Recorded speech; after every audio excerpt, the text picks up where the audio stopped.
Are you still struggling to form sentences in Portuguese, feeling like you'll never be ready to start speaking? Maybe you've been studying hard and making progress, but when it comes to impromptu conversations, you think you just can't handle it. Trust me, that feeling is completely normal. I've even been there myself. Today, I want to share the one insight that can change everything, how embracing your mistakes can quickly transform you into a confident speaker. My name is Liz and I have taught hundreds of students to face their fears when speaking Portuguese, and they all started here watching a simple YouTube video or attending my free lesson for beginners that's linked in the description.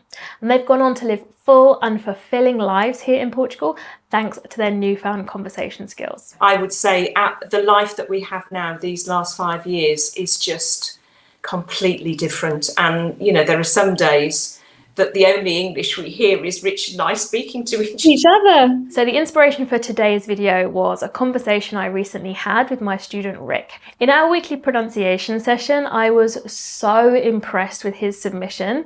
In fact, I told him I forgot that I was listening to a learner. He sounded fantastic. So I had to ask, have you found a speaking partner yet?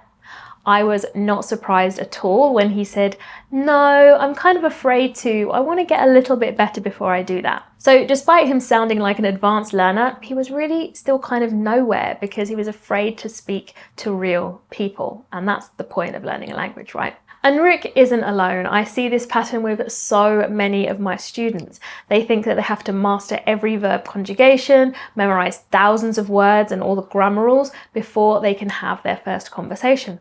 But here's the truth that's going to set you free. You will never feel ready to speak. Never. And that's exactly how it should be. So if you're feeling like Rick, let me tell you what I told him. It is time for some tough love. If you keep going with your studies, learning more and more, you're just going to be filling your head with more information and you're still never going to get that speaking muscle going. You probably already have all the building blocks you need to form a sentence. What you haven't got yet is the courage to do it and the practice of doing it as quickly as you would like to. Because here's what people don't realize. The only way we're going to get the courage and that speed is when you put yourself in the position where you have to do it. If we all waited till we were ready, we would never do it. And that's exactly what most people do. They stay stuck in the preparation phase forever. So here's that one insight that changes everything. You have to fall in love with being bad at Portuguese.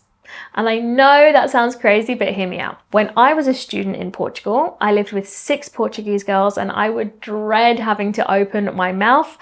But do you know what? I realized I didn't die if I made a mistake. They just quickly corrected me and then that information was burned into my brain because I didn't want to make the same mistake again. This is literally how our brain works. Just listen to what Dr. Lila Landowski says about making mistakes in her TED Talk. So here's what you should do. You should set yourself up for a little bit of failure, right? Quiz yourself on that topic as you go. Don't wait until you're ready. If you're learning something, so for example, soccer, don't just, kick it straight at the goal. Change the angle, make it more difficult so you make mistakes. Don't wait for everything to be perfect before you have a go. Because at the end of the day, if you make a mistake, you'll be releasing neuromodulators that improve your attention. And if you get it right, you'll be releasing things like dopamine in your reward circuits, which makes you feel good, which makes you feel more motivated and consolidates the learning of the thing that you just did correctly, right? So that's why turning our learning into a bit of a game can work so well. It's a bit of a win-win situation for our brain either way, right?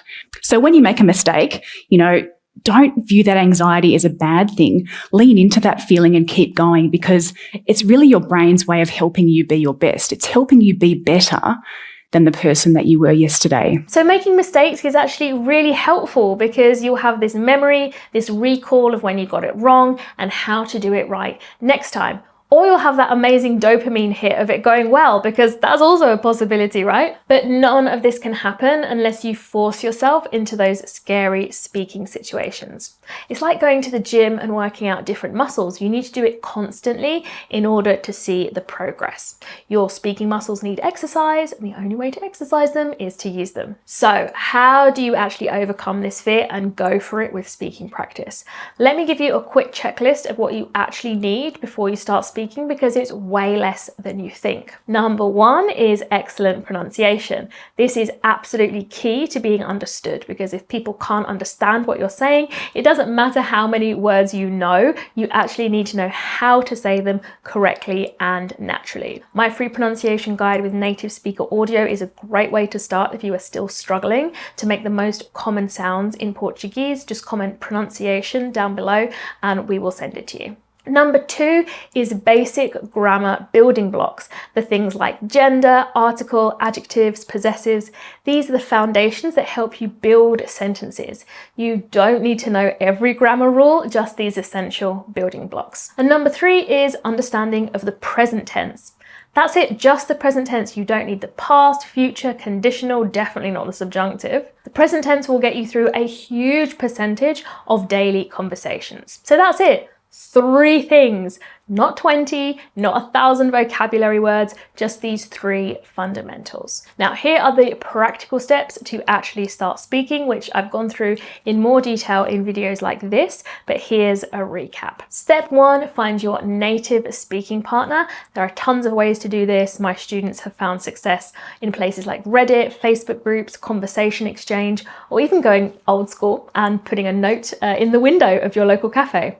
If you're already in Portugal, talk to your dentist, your real estate agent, or people in your Pilates class. Someone will definitely want to practice their English with you. Step 2 is to structure your sessions well. Start with just 15 minutes each, 15 minutes practicing in Portuguese, 15 minutes helping them with English or whichever language you speak. Set a topic like family or holidays and choose one grammar point to practice, and this will give your session focus so you're not just grasping for words. Now, I know what you're thinking, but Liz, what if I can't find the right word when I'm speaking? So here's another tip. You can cheat in the beginning. Use Google Translate or DeepL for the odd word that you can't remember. That's not a problem, and it's what you would do in real life anyway. And yes, those first few sessions are going to be awkward and difficult. So here's my advice. Book 3 or 4 sessions and think to yourself, I don't actually need to make progress in this time. I just need to get through these first few sessions. And guess what? You will make progress, but you won't have put too much pressure on yourself. Having the courage to move through the discomfort of these first few conversations is what sets somebody apart from staying stuck on the sidelines in Portugal and someone who is truly at home in their new country. Let me share a story that proves this point. I have a student named Melanie who moved to Portugal 15 years ago and struggled with Portuguese for years. She had this deep fear of making mistakes and would completely shut down whenever she did. For years, she did almost nothing to improve her Portuguese because her confidence had been completely shattered. But when she finally decided to push through that fear and join my program, everything changed.